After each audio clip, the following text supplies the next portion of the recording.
سلام رفقا، به برنامه ما خوش اومدید. در ادامه آسیب شناسی تئاتر مهمانی رو دعوت کردم که اولا دوست 24-5 ساله من هستش و یکی از نویسندگان و کارگردانانی که توی حوزه نمایش‌های ایرانی خیلی کار کرده، ولی مهمترین اتفاقی که من از ایشون دیدم اینه که شیوه نمایش‌های ایرانی رو در نمایش‌هایی که اجرا کرده به کار گرفته. هملت اجرا کرده، رومئو و جولیت اجرا کرده و کلی نمایش‌های دیگه، اما با شیوه و تکنیک نمایش‌های ایرانی. در کنار حسین جمالی هستیم. ارادت دارم، سلام عرض می‌کنم خدمت شما و مخاطبان محترم برنامه ما. عزیزی حسین جون بدون مقدمه و تعارف اول میخوام در واقع سمت و سوی برنامه رو اینجوری برم جلو که ازت سوال کنم که در ادامه این که اساساً یه مقداری تئاتر ما بی‌زهر شده ولی ما دیگه داریم هی بخش بندی میکنیم و در موردش خیلی هم حرف زدیم، نمیخوام تکراری باشه. اولین سوالی که میخوام ازت بکنم قبل از این که بپردازیم به ماجرای نمایش‌های ایرانی و هر در واقع اتفاقی که بین صحبت‌های من و تو بیفته، هویت چیست؟ من احساس میکنم که یه مقداری تئاترمون بی هویت هم داره میشه. اینکه هویت چیست خب خیلی بحث گسترده‌ایه، اما فکر میکنم تعریفی که من خودم براش پیدا کردم برای اینکه بدونیم مثلا هویت یعنی چی، به چه درد میخوره، چه کاری میاد، اساساً یعنی چیزی که باعث رفتارمندی من میشه. یعنی وقتی که من مثلا نویسنده‌ام یا کارگردانم یا تئاتر یا نمایش کار میکنم، این عنوان به من هویت میده، برای اینکه از طریق اون رفتاری رو بروز میدم که از طریق اون رفتار ارتباط به وجود میاد و من میتونم با دیگران، با جامعه، با خودم، با هر آنچه هست و نیست در ارتباط قرار بگیرم. هویت اساساً اینه، یک روی کردی داره و یک نتایجی داره، چون اصلا انسان بدون ارتباط که هیچ معنایی نداره. در واقع معنای زندگی برای من ارتباطه و هویت خودم رو از این طریق شناسایی میکنم. شما هر چقدر ارتباطهای صحیح تری داشته باشید میتونید بگید که به طور نسبی هویت قوی تری و محکم تری دارید. هویت از قوم، قبیله، شهر، جغرافیا، شغل و خیلی خانواده و خیلی چیزهای دیگه به دست میاد. هویت باعث میشه که من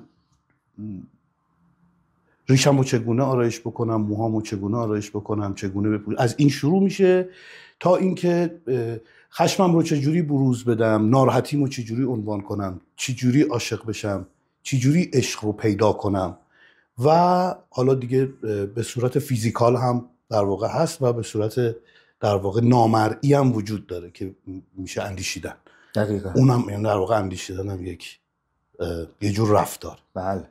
ببین یه چیزی رو که تو این چند وقت داشتم بهش فکر می‌کردم، یه نکته رو بگم قبل از اینکه بریم. میدونم با تو وقتی حرف میزنیم میریم جلو. آره دیگه که باید بیاد نجاتمون.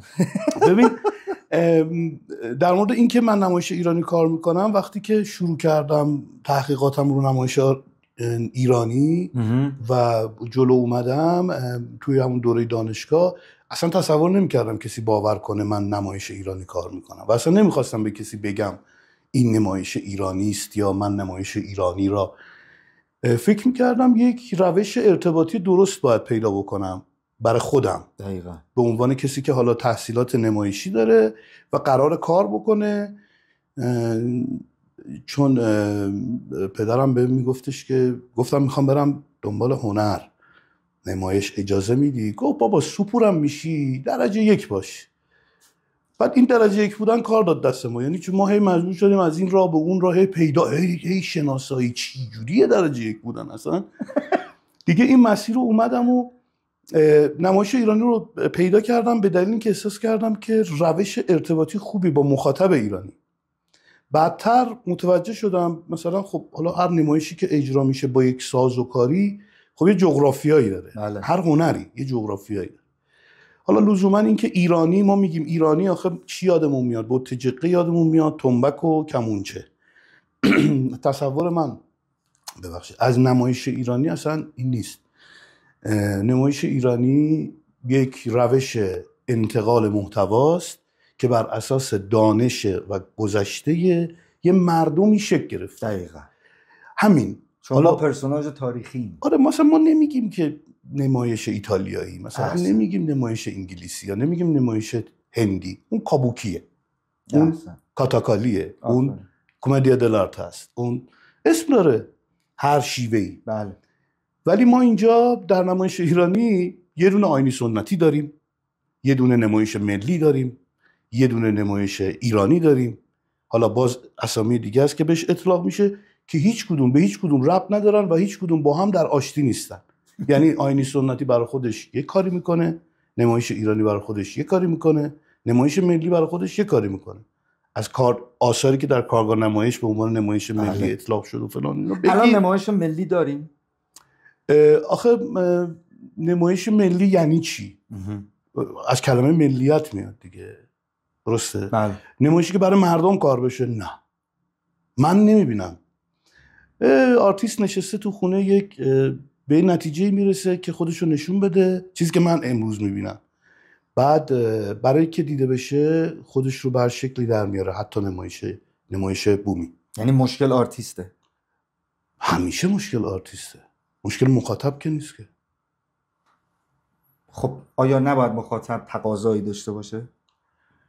چون الان مخاطب داره یه آثار دیگه ای رو پرفروش. مخاطب وقتی تقاضا داره که میدونه چی میخواد. من به نظرم این گمگشتگی که مثلا هدفی که وجود نداره تو زندگی آدما، نیازی رو مشخص نمیکنه. من تئاتر میبینم چون میدونم تئاتر باحاله.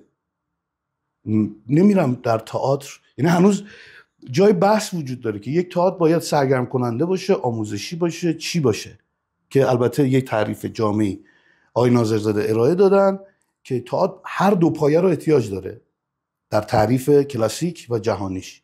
پایه آموزش و پایه سرگرمی. هر کدوم نباشه در واقع این تراز نیست این ماجرا. اگه طبق، چون هنوز دنبال اون هویته، زهر رو نگفتم. آره، اگر طبق جامعه و مردم بخوایم الان پیش بریم، آیا مردم ما هنوزم به سرگرمی نیاز دارن یا به اندیشه؟ ببین نباید آگاه ترشن؟ ببین همیشه به سرگرمی احتیاج هست. الان سرگرمی ما همین کاریه که داریم میکنیم باشه. من تو داریم سرگرمیم به صحبت، ولی داریم در جریان این صحبت یه چیز عمیق‌تری رو هم پیش خودمون هم میخوایم پیگیری بکنیم. یعنی دوست داریم بهش توجه نشون بدیم. نمیخوام گندش بکنم ماجرا رو. میگم مثلا این سرگرمی سرگرمی برای گذران وقته، ولی وقت خودش میگذره، احتیاجی نیست کاری بکنی. آیا اون سرگرمیه برای گذران وقت رو بیاریمش تو تئاتر اندیشه؟ به نظرم جاذبه ایجاد میکنه. سرگرمی جاذبه ایجاد میکنه برای آدم. اول باید جاذبه داشته باشم. من برای چی لباس تمیز میپوشم؟ برای چی مرتب میکنم خودمو؟ نه، میخوام بگم یعنی ما مثلا جاذبه داشته باشیم. یه نمایشی مثلا مثل شرک نیاز داریم. سرگرمی در برادوی اجرا میشه، تو آف برادوی یه جور دیگه نمایش اجرا میشه، تو آف برادوی یه جور دیگه. ما اینجا همشو داریم الان رو سرگرمی میریم جلو. خب حالا من خیلی چون همه کارا رو ندیدم که نمیتونم نظر بدم، ولی در یک کلان شهر همه جور نیاز وجود داره و همه جور سلیقه وجود داره و همه جور آدم با همه جور نگاه وجود داره. خب چه اشکالی داره؟ سبک‌های مختلف، روش‌های مختلف، سلیقه‌های مختلف باید باشه دیگه. دقیقاً این رنگ بندی جامعه رو می‌سازه. ببین تو این چند سال گذشته‌ای که در واقع من مثلا اجراهاتو می‌دیدم، رومئو و جولیت، هملت، با ساختار، چون در واقع من به مخاطب بگم که رومئو و جولیت رو باز در واقع متن خودش رو حسین مینوشت، هملت رو همینطور، و در واقع اشعار ایرانی می ساخت و توی اجرا می آورد و حتی موسیقی، چون خودش موزیسینه. این خیلی اتفاق مهمیه برای یه کارگردان. من میخوام بگم زمانی که من یادمه تو مثلا حسن کچل رو داشتی در واقع می نوشتی و ساختی، چهلگیس رو می نوشتی و ساختی و دنبال هویت ایرانی بودی و اندیشه ای رو دنبال میکردی.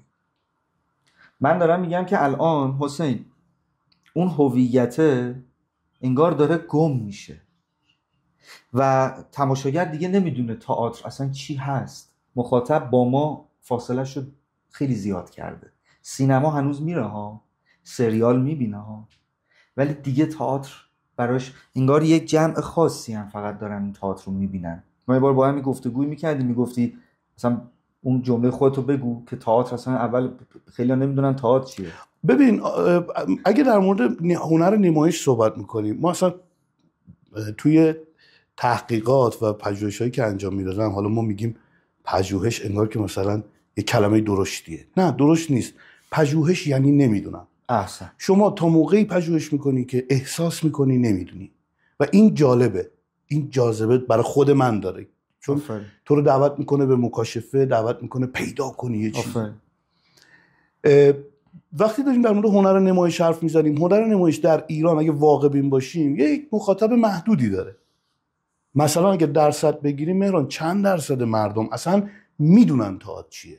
به عنوان مثال شما سوپرمارکت وقتی میری خرید میکنی، اون آقا حتما دیدی یه آدم یه گپی هم میزنه، بعضی وقتا جمله سیاسی هم میگه دیدی روغن چند شده یا مثلا دیدی این حرفا میگه، یه گپی میزنی.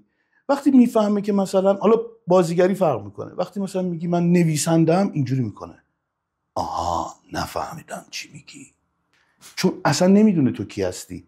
به خاطر همین در ارتباط با تو مشکل داره، چون شغل تو رو نمیشناسه. چرا نمیشناسه؟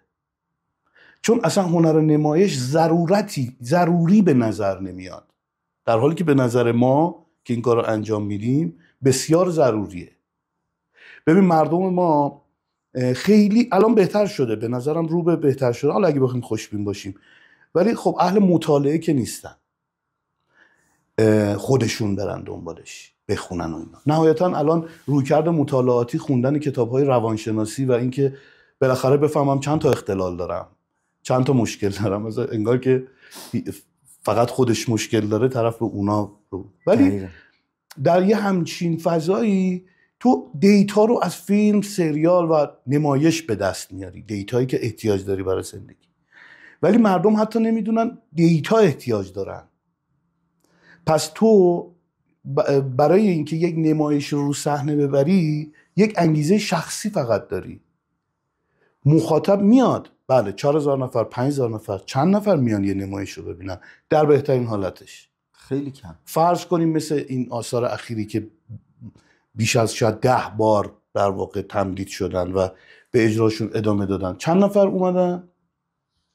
بعد بیایم بفهمیم چند نفر در ایران اصلا میدونن هنر نمایش چیه، بعد چند نفر از اونایی که میدونن چیه میان که ببینن، میان پیگیرن که ببینن.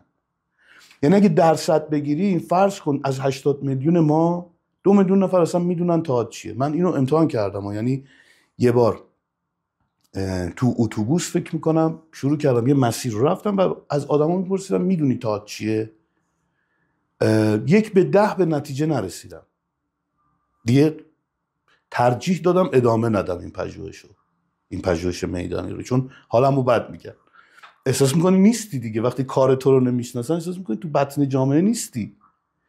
ما توی تئاتر مثلا از این 400-500 هزار نفری که میرن تئاتر رو میبینن، اصولا همین دامنه حرکت ما توی 400-500 هزار نفره، در حالی که کاری که ما انجام میدیم پتانسیل اینو داره که با کل در واقع جامعه در ارتباط باشه. دقیقا. از هر قشری، از بالا تا پایین دقیقاً در ارتباط باشه.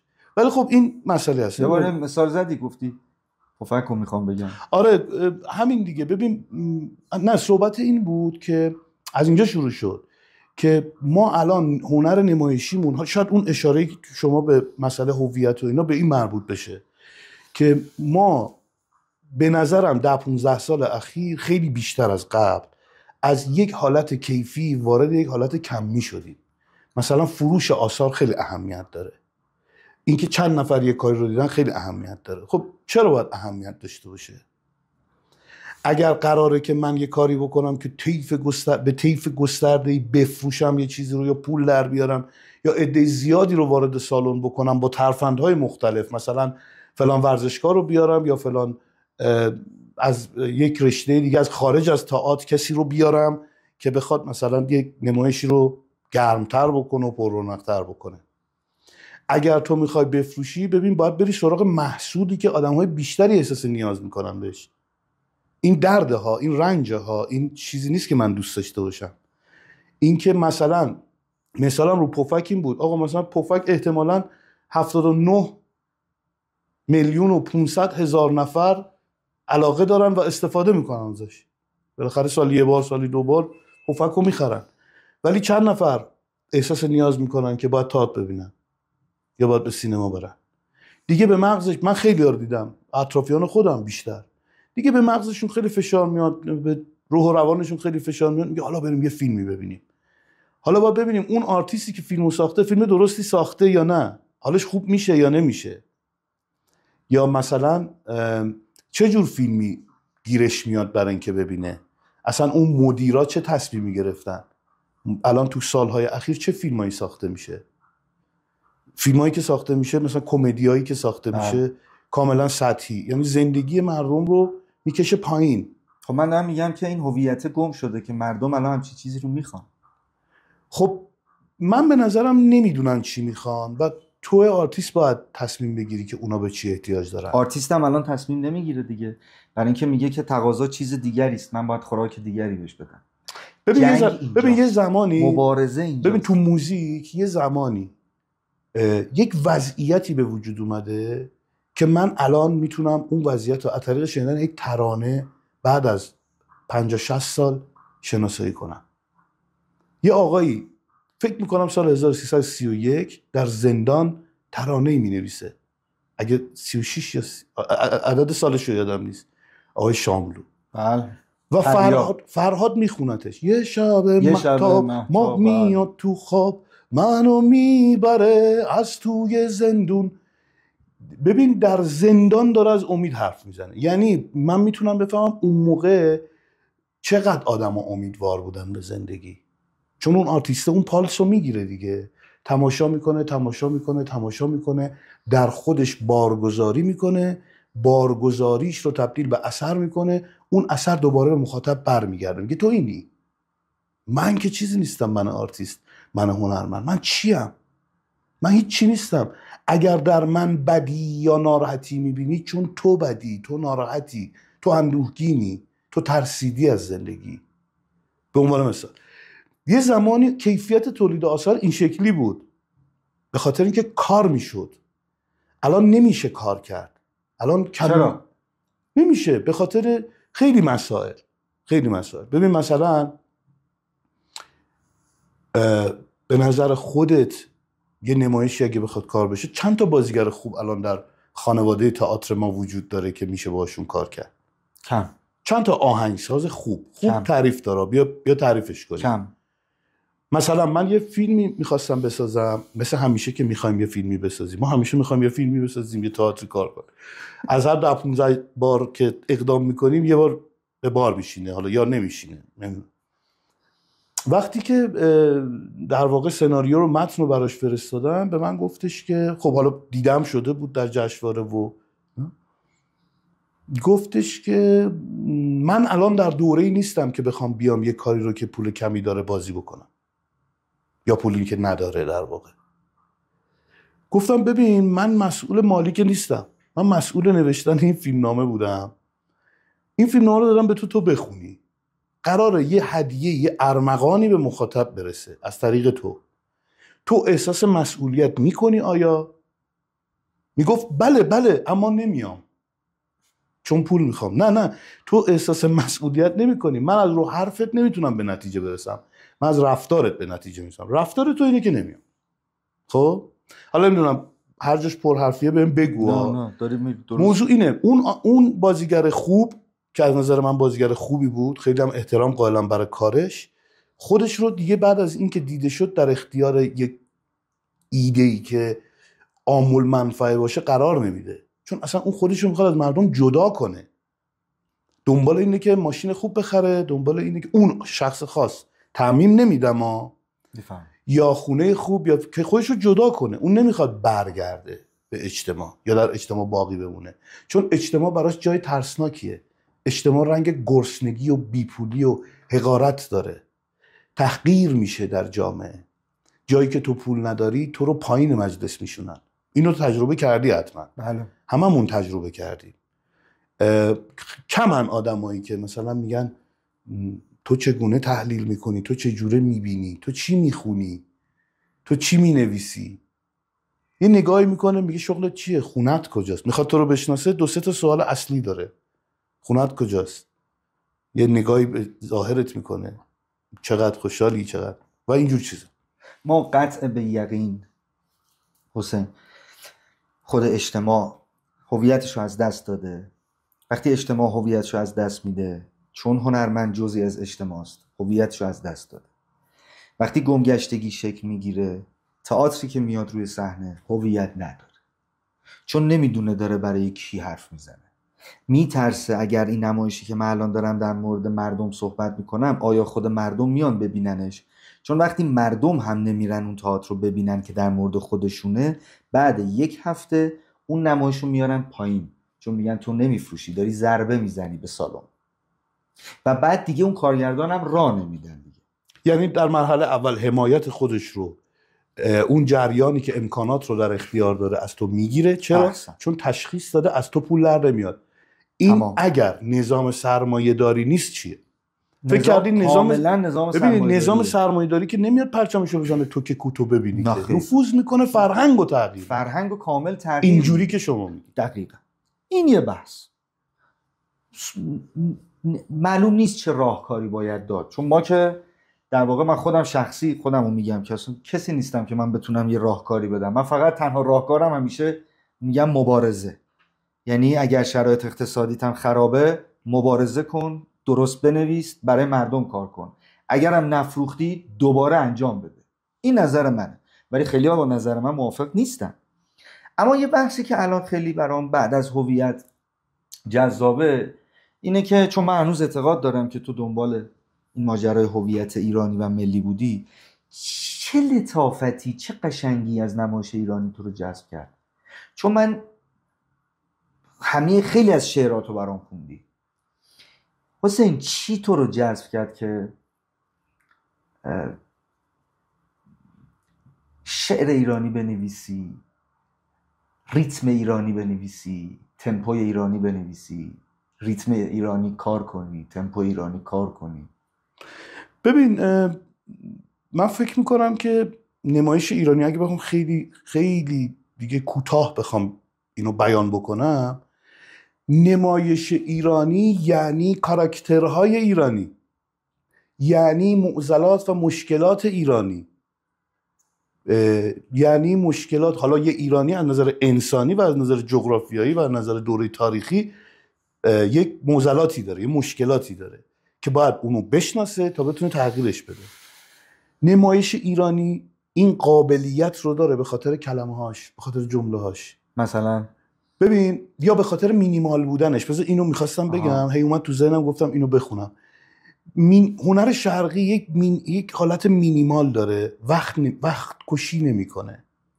صاف و مستقیم و پوسکنده حرف میزنه، رکه، حتی گاهی دردناک و زننده به نظر میاد. مثل پیش پرده خونی مثلا، که چقدر توقیف میشد پیش پرده خونی، چقدر اتفاق میافتاد که بعد اصلا دیگه برچیده شد، در حالی که خیلی کاربردیه. هنر ایرانی به نظر من یه هنر کاربردیه. ببین، من وقتی داشتم رومئو و جولیت رو برای پایان نامم میخوندم، من دنبال یه متن بودم. حالا اینو خیلی جا نوشتم، کوتاه میگم، تو مسابقه گفتم مثلا این ور اون ور و اینا. من دنبال این بودم که یه متن، گفتم خب من برای اینکه کار خوب بکنم، چیا رو زیاد شنیدم تو دانشگاه، اونا رو جدا کردم. یه ساموئل بکت تو ذهنم یادم میومد، یک شکسپیر تو ذهنم میومد، رادی تو ذهنم میومد، بیضایی تو ذهنم. اینا چیزایی بود که ما باش کار داشتیم. اسمایی بود که ما با آثارشون کار، برای فهمیدن مجبور بودیم رجوع. گفتم خب گندتون کیه؟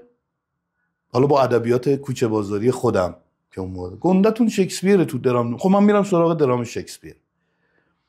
بعد یادم شکسپیر رو خوندم، خب ترم 7 بودم، داشتم بررسی میکردم، گفتم آقا لیرشا و کرنان نواخته میشود، این میاد اون میره، چیه داستان، چرا نمیفهمم اینو. گفتم بعد شروع کردم پرسجو کردن از اطرافیانم، دیدم اونا هم نمیفهمن. در واقع منی که ترم 7م نمیفهمم، پس اون مخاطبی که میاد این کارو میبینه و تظاهر میکنه به این که میفهمه داره تظاهر میکنه، اونم نمیفهمه، اونی که اجرا میکنه هم نمیفهمه. و این چیز بدی نیست ابتدا به ساکت، چون اگه بفهم ما داستان تعریف میکنیم برای چی؟ برای که بفهمیم. مثلا میخوایم بگیم عشق خوبه، 1,000,000 داستان در طول تاریخ داریم میگیم تا بالاخره بفهمیم عشق خوبه. ما داستانها رو تکرار میکنیم در طول تاریخ برای اینکه هنوز نفهمیدیمشون. بله. به طور کلی. حالا اونی که بیشتر از همه روش وقت میذاره و به درکش میرسه، اونو تبدیل به اثر میکنه و ارائه میده به دیگران ازش استفاده کنه. بله. میشه هنر. بعد دیدم که خب این یه اشکالی داره. اشکال شیوه روایت که در ادبیات نمایشی شیوه روایت به طور دقیق در آثار برجسته لحاظ میشه، مخصوصا در آثار شکسپیر، در آثار نئوکلاسیک لحاظ میشه. اون شیوه رو استخراج کردم، مقایسهش کردم، بعد رفتم شیوه نمایش‌های ایرانی رو هم استخراج کردم، نقالی. دقیقاً. گفتم بیس نمایش‌های ایرانی چیه؟ دیدم بیس نقالیه. هیچ، یه آدمه. دقیقاً. یه آدم وایساده جلو جماعت، هیچ چی نداره. دقیقاً. خب این بیچیز بودنه نابش میکنه دیگه. دقیقاً. بعد اینا رو اومدم با هم مقایسه کردم، خب به یه نتیجه رسیدم، دیدم نمیشه اینو گفت، اینو باید تو بیای در جریان کارهای اجرایی پژوهشی انجام بدی. خب یه پروژه 10-15 ساله 10 ساله به طور دقیق، ولی تا الان هم ادامه داره، که یه تریلوژی از آثار شکسپیر بود و انجام دادم و این رو برای خودم با گروهمون تمرین کردیم و استخراج کردیم که حالا خدا رو شکر به لطف خدا الان آماده ارائه است، یعنی میشه در قالب پروژه آموزشی این رو به دیگران منتقل کرد که اسمش هم گذاشتم ژانر کردن بازیگر. ژانر کردن بازیگر. آره، بازیگر را در سبک آوردن. بازیگر سبک نداره در ایران. هر سالونی به قول خودت میگه 3 تا نمایش در طول روز بازی میکنه. اون چیه مثلا؟ یه چیزیه، بازیگر نیست، اون یه چیزیه که یه کاری حرکتایی رو صحنه میکنه. بعد مثلا اومدم دیدم که صحنه اول رومئو جولیت رو انتخاب کردم. گفتم خب این یه داستان عاشقانه است. خب عشق تقریبا میتونی بگی دغدغه همه آدم است. تقریبا، حالا نمیخوام بگم دقیقاً که مطلق صحبت نکرده باشم، ولی عشق موضوع همه آدم است.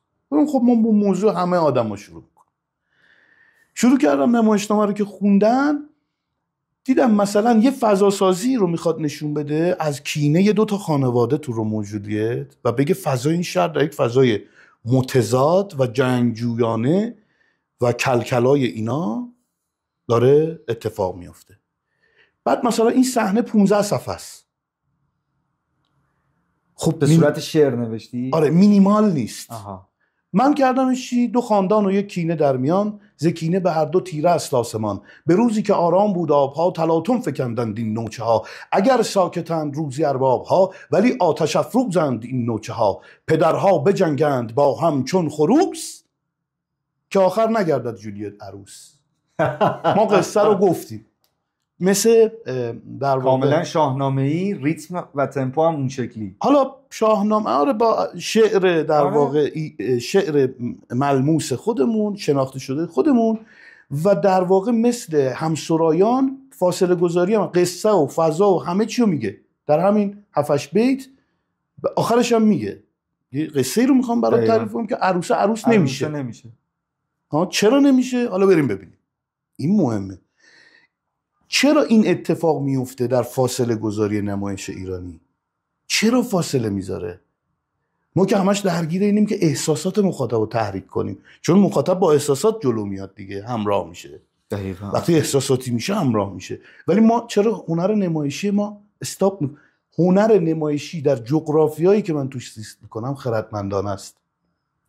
به خرد احترام میذاره نه احساسات، چون احساسات زود گذره. غم میاد میره، اندوه میاد میره، ترس میاد میره، شادی میاد میره. داریم دیگه شعر مولانا داریم، شعر عطار داریم، اینا میاد و میره، اینا که پایدار نیست. اون چیزی که باید در تو پایدار باشه خرده. پس نمایش ایرانی با معرفت کار داره. من اینو تو نمایش پاریسی یا غربی پیدا نمی‌کنم. این رو هرچی میگردم اونجا در شیوه اجرا پیدا نمی‌کنم. تو رو با صحنه فاصله، تو مخاطب رو با صحنه از صحنه جدا میکنه برای اینکه خرد تو خاموش نشه. البته در نمایش‌های ایرانی فعلی حتی تعزیه‌های سنتی که داره در نوشاباد و حالا جایی که من رفتم و فیلم گرفتم، حالا من تحقیقاتم ادامه داره و لذت دارم میبرم هنوز ازش، میدونم البته خریداری نداره این پژوهش‌ها و این نمایش‌ها برای نسل تازه، چون فکر میکنه که اولده، فکر میکنه کهنه است. حالا امیدوارم این آشنایی زدایی صورت بگیره که تلاشایی هم داره میشه در زمینه. اتفاقا تو تعزیه هم دارن احساسات رو تحریک میکنن. خب وقتی من احساساتم تحریک بشه، خب یادم میرسن امام حسین، بیا بپرسیم، هر سال داره تعزیه میبینه، هر سال هیئت میره فلان میره. من خودم به عنوان آدمی که بالاخره یه عشق حسینی دارم اینو دارم میگم، بپرس امام حسین چرا کشته شد، چرا به شهادت رسید؟ نمیدونه، به خاطر اینکه اون نمایش ها کار نمیکنه.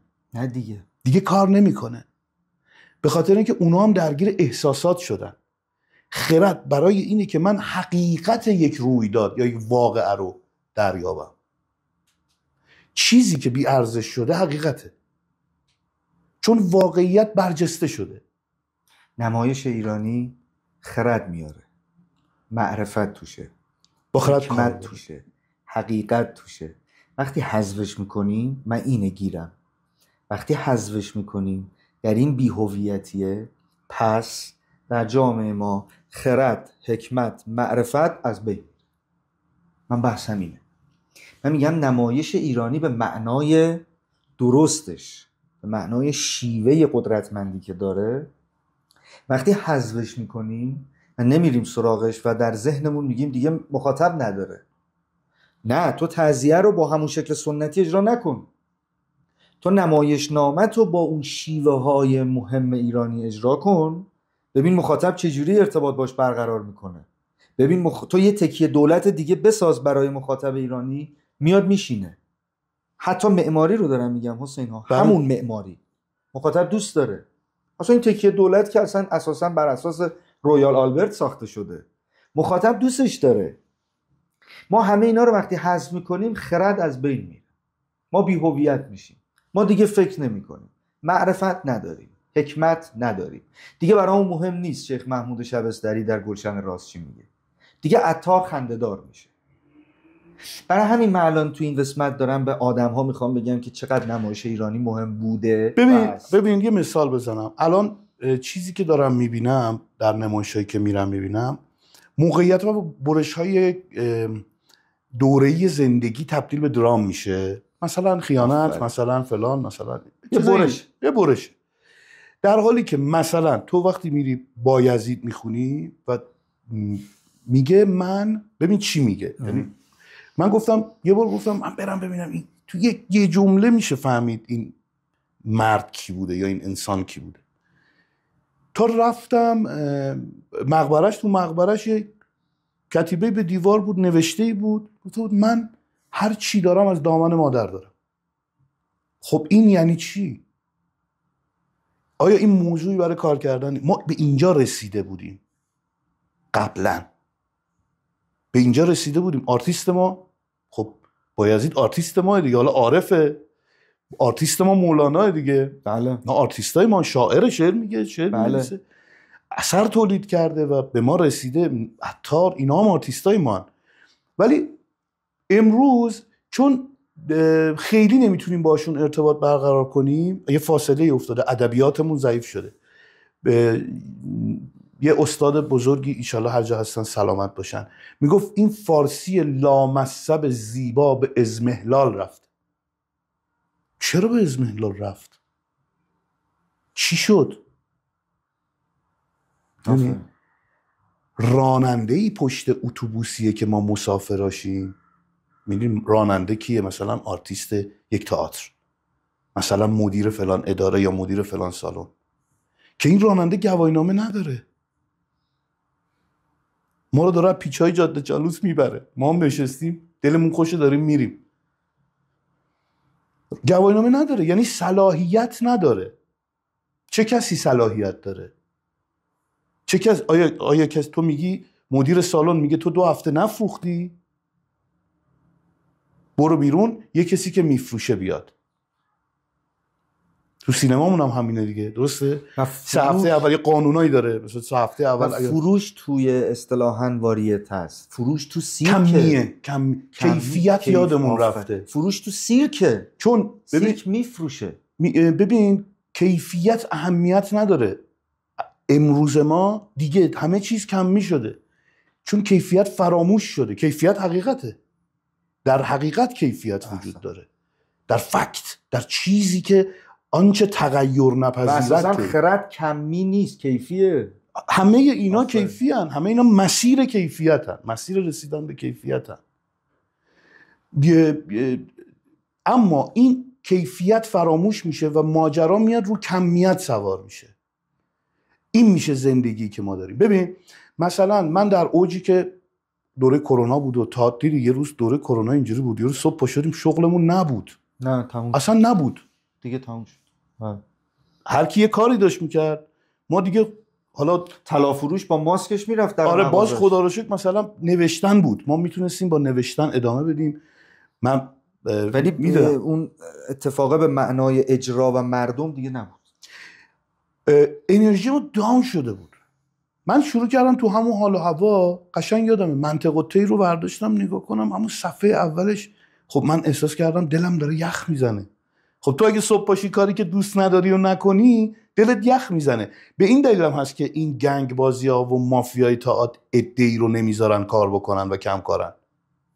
دلیلش اینه چون دل اونا باید یخ بزنه، چون از اونا سودی به کسی نمیرسه. اونا دارن راهی رو میرن که خودشون میدونن درسته. میگه نه، راهی که من میگم و بیا، اونجوری که من میگم بنویس، اونجوری که من میگم کار کن.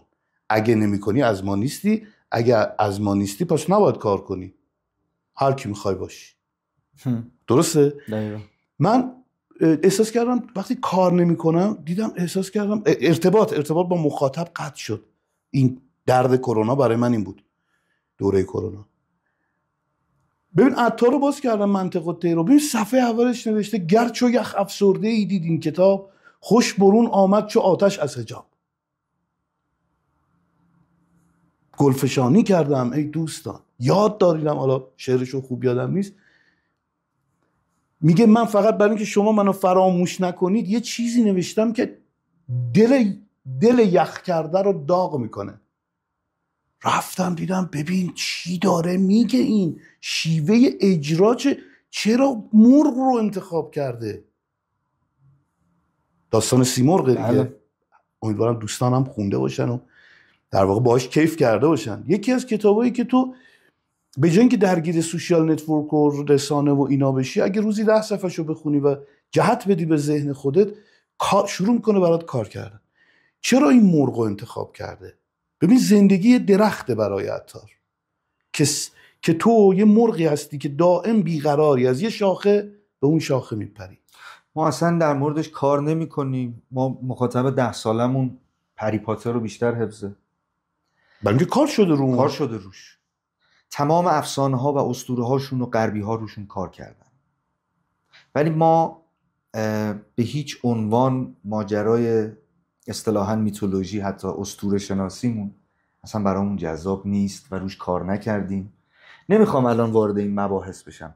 حسین، بدترین، بزرگترین، وحشتناکترین درد چیه؟ جهل.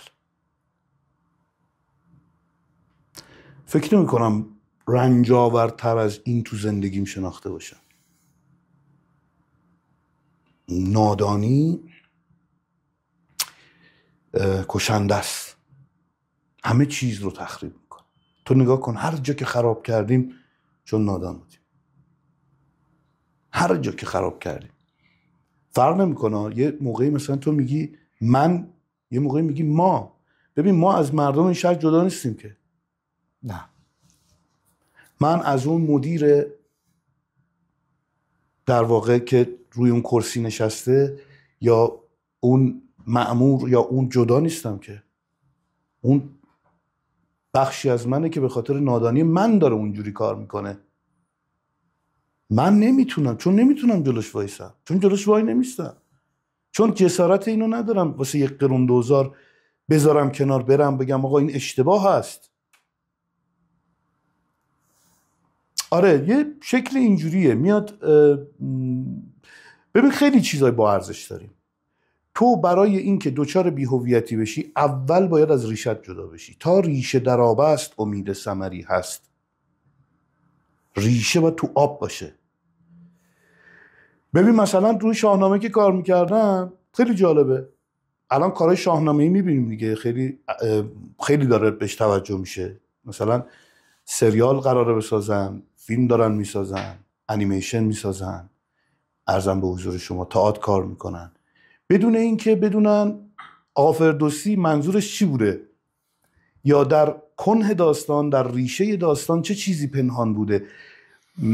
امروز یکی از دوستان که در مورد یکی از آثار چیز داشتیم، یکی از قصه های شاهنامه با هم حرف میزدیم، گفتم که تو این قصه رو میخوای کار کنی؟ گفت آره. گفتم باید بری 5 تا قصه قبل و 5 تا قصه بعدش هم بخونی.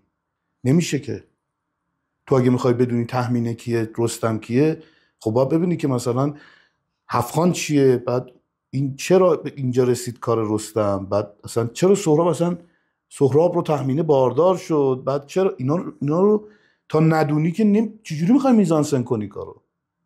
ببین میزانسن کاری نداره از این ور با شتاب بود و اون ور یه دفعه بخور زمین. قشنگه ولی چیه؟ چیزی که تو تئاتر میبینم اینه، قشنگه ولی چیه؟ این قشنگی چیه؟ این یک ظاهرسازی من دارم میبینم. ببین مثلا تو این یه رازه که من کشف کردم توی هفت‌خوان رستم. در هفت‌خوان فردوسی داره روش سلبریتی شدن رو توضیح میده. میگه اول یه مأموریت بزرگ میخوای، باید به نجات کیکاووس دستتو بلند کنی. رستم بلند میکنه. چند بار میگن آقا بشین سر جات، تو بچه‌ای. میگه بابا من میتونم. دیگه اصرار میکنه، میگن خیلی خوب باشه، مأموریت رو میگیره. بعد میگه مأموریت بزرگ رو میخوای انجام بدی، خوان دوم گزیدن اسب. حالا یه رفیق میخوای که وقتی تو خوابی اون بیدار باشه، که ببرتت، که همرزمت باشه، که همپات باشه، که پشتت باشه. خوان سوم نقشه راه میخوای، باید گوش اون یارو رو بگیری که اون یارو بیاد، به اون بگی، اونو بخوابونیش زمین تو کشتی و مبارزه و بهش بگی راهو به من نشون بده، نقشه راهو بگیری. خوان چهارم باید تدبیر کنی، باید آب پیدا کنی، چون در راه تشنه میشی، زمین میخوری، ناتوان میشی.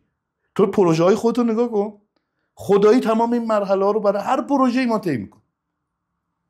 من فکر میکنم هر آدمی واسه هر کاری که میخواد انجام بده این مراحل رو داره طی میکنه. فقط آگاه باشه راحت‌تر میره، ناآگاه باشه مصیبت میخوره بهش، مصیبت وار میشه مسیر براش. در خوان پنجم الان باز کاش آماده کرده بودم، بهتر میتونستم بگم. بداهه بهتره. در خوان در اون قسمتی که رستم سر رو پای اون ساحره میذاره، در آواز میخونه. باید عشقی باشی تو راه، باید عشقی شیدا باید باشی. دقیقاً شیداییه. یه جایی شیدا باشی، پاتو از رو پله عقل باید برداری. چرا شیدا باشی؟ در آواز شیداییش ایزد رو، پروردگار رو یاد میکنه، طلسم یارو باطل میشه، نجات پیدا میکنه. میگه دانا باشی، آگاه باشی، هر چی باشی، قوی باشی، رستم باشی، ساحره رو خدا فقط میتونه طلسمشو باطل کنه که اون حریف تو نشه. داره همه این مراحل رو میگه. در انتهام مبارز قوی باید باشی. این بعد از اون جهان پهلوان میشه رستم. خب تو داره به تو یاد میده که قربونت برم این کتاب بخون، در زندگی یاد بگیری که تو در مسیر باید این 7 مرحله الهی رو در واقع مد نظر قرار بدی. به شعر میگه، به زیبایی، به داستان میگه که به جونت، به دلت بشینه. خب بابا تو اینو داری استفاده نمی کنی. باشی میگم تو درست داری تو میگی. نوعی خودمو میگم بابا تو وقتی که سراغ گنجینه هایی که داری نمیری بی هویت میشی. یه چیز در واقع یواش یواش تایممون داره تموم میشه، یه چیز مهمتر باز بپرسم ازت. چقدر قشنگ گفتی اینا رو خب و قطعا مخاطبین ما استفاده میکنن. به عنوان یک هنرمندی که واقعا هویت برات مهم بوده، همین الان از خودت راضی هستی؟ اگر راضی هستی از شرایط چی راضی هستی؟ شرایط اجتماعی. ببین متوجهم که بحث رو میخوای به چه سمتی ببری. رضایت چیه مهران؟ یعنی مطالبه گری ما به عنوان هنرمند، آیا اون مطالبه گری اتفاق افتاد؟ هفت خانو خیلی قشنگ گفت. نه من مطالبه ببین ما اینو ببین ما یه رضایت کنیم؟ ما دو جور رضایت. ما اینو چجوری آگاهی رسانی کنیم؟ راضیم ازش؟ آگاهی رسانی کردیم؟ ببین تو یه نفری میگه رستم و همین یه دست اسلحه، جریان میتونه نجات بخش باشه، وضعیت میتونه به دست بیاره، مطالبه بکنه. تو به عنوان آرتیست ببین اصولا اینجوریه، تو آگاهی رو به دست میاری، به عنوان آرتیست مینویسیش، کارگردانیش میکنی و آرتیستای دیگه بهت کمک میکنن در جریان یک کار گروهی و اون اثر به مخاطب میرسه. بله. خب مانع وجود داره همیشه سر راه آگاهی مانع هست. ببین میگه اهدنا الصراط المستقیم. چرا میگه؟ یعنی تو همون دوران کرونا راه میرفتم و به این چیزا فکر میکردم. درسته. مستقیم یعنی راه کوتاه. بله. میان که تو رو منحرف کنن، تو منحرف میشی. مسیر آگاهی. آب چی جوری مسیرات ما تو فرهنگمون داریم میگیم آب آگاهیه. چرا؟ چون آب فقط صاف میره، اینوری نمیره، مسیر رو میگیره میره جلو مستقیم. خب اما مانعی وجود داره، سنگ سر راهشه، صخره سر راهشه. اون صخره به صورت ببین مثلا میگم یه مرکز پژوهشی به من بگو در ایران در مورد مثلا نمایش ایرانی یا هر نوع نمایشی به طور جدی داره کار میکنه. نداریم. ما هم که کار پژوهشی، یعنی کسانی هم که کار پژوهشی کردن با سرمایه شخصی کار کردن، کاملا نهایتا نتیجهشو دولت تصاحب میکنه و چاپ میکنه، مصادره میکنه به نام خودش، چاپ میکنه. 500,000 تومان هم به تو دستمزد میده بابت چاپ کتاب. 500,000 تومان. حالا الان شاید بیشتر شده باشه، مثلا شده باشه 4 میلیون 3 میلیون. همینه دیگه. خب این که کمکی نمیکنه. با یه گل هم که داداش بهار نمیشه. بله قبول. باید کارهای انجام بشه. مثلا میگم ما نگاه کنید، ما یک تندیسی از دانش داریم تو تئاترمون، یک تندیس هایی داریم از دانش. یکیش آقای بیضاییه که و یکیش آقای دکتر رفیعیه. ما اینا کار نمیکنن. میخوان خودشون روحیه دارن، قویان و یک عمر دانش دارن. ما چرا استفاده نمیکنیم ازشون؟ ما چرا نمیذاریم حتی با هزینه خودشون و شاگردانشون، با همت شاگردانشون و هزینه شخصی هم کار بشه؟ ببین اینو میخواستم اینو بگم. من نمیخوام الان یک مسئله رو به سمت و سوی سیاسی ببرم. نه. ما وقتی یه اشکالی به وجود میاد، به جای این که من تو نمایشنامه جدیدم که نوشتم، در واقع شعر پیش درآمد که تموم میشه، تو توصیف وضعیتی رو میگم، به جایی که دردو بشناسم همش پی درمون شده. میدونی؟ بله. تو میخوای یه چیزی رو جلوشو بگیری که جلوی درمان رو بگیری. بله. یعنی درمان به وجود بیاد، برو ریشه‌شو بشناس، ببین چرا این اتفاق میفته. تو صورت مسئله رو چرا پاک میکنی؟ دقیقاً. نه ما شاخص‌های هنریمون برامون واقعا مهم نیست، مثل آقای بیضایی و دکتر رفیعی که گفتی. من یه جایی میخوندم اینو بگم و در واقع بیشتر از این خب حالا اذیت نکنیم مخاطبینو، ولی یه جایی من داشتم میخوندم که تو جنبش‌های دهه 60 فرانسه 1968 در واقع اون دانشجوها و اینا داشتن تو خیابون تظاهرات میکردن. بعد پلیس خلاصه فرمان آتش که میخواد بده، فرمانده در واقع فریاد میزنه میگه نزنین فرانسه بدبخت میشه. پلیس تیراندازی نمیکنه. متوجه میشیم که صف جلو ژان پل سارتر وایساده. اینجا برای من داستان جالبی بود. پلیس میشناخت ژان پل سارتر، به سربازش میگه نزنید فرانسه بدبخت میشه. چقدر این شاخص تفکری به نام آقای ژان پل سارتر که خودشون میگن متر اپانسی براش مهمه و میشناخته. الان آقای بیضایی بیاد تو خیابون مردم نمیشناسنش. این مشکل منه. دمت گرم حسین، خیلی ممنون اومدی، لطف کردی. امیدوارم مفید بوده باشه براتون. حسین جمالی واقعا در مورد اینکه چقدر ما منابع غنی داریم در نمایش ایرانی و هویت ایرانی و فرهنگ ملی صحبت کرد. خودش هم داره روش تحقیق میکنه. امیدوارم که مطالبه گر باشیم و اساساً از هویت خودمون حداقل دفاع کنیم. کار دیگه که نمیتونیم بکنیم. دمت گرم اومدی. قربون شما، ممنونم که این فرصت رو دادید. امیدوارم این زمان در واقع با ارزش رو که این برنامه رو دیدن به کار اومده باشه و تأثیر مثبتی داشته باشه. انشالله. خداحافظ. از آستانه اجبار رقصان میگذرم، شادمانه شاکر. از آستانه اجبار خندان میگذرم، شادمانه شاکر.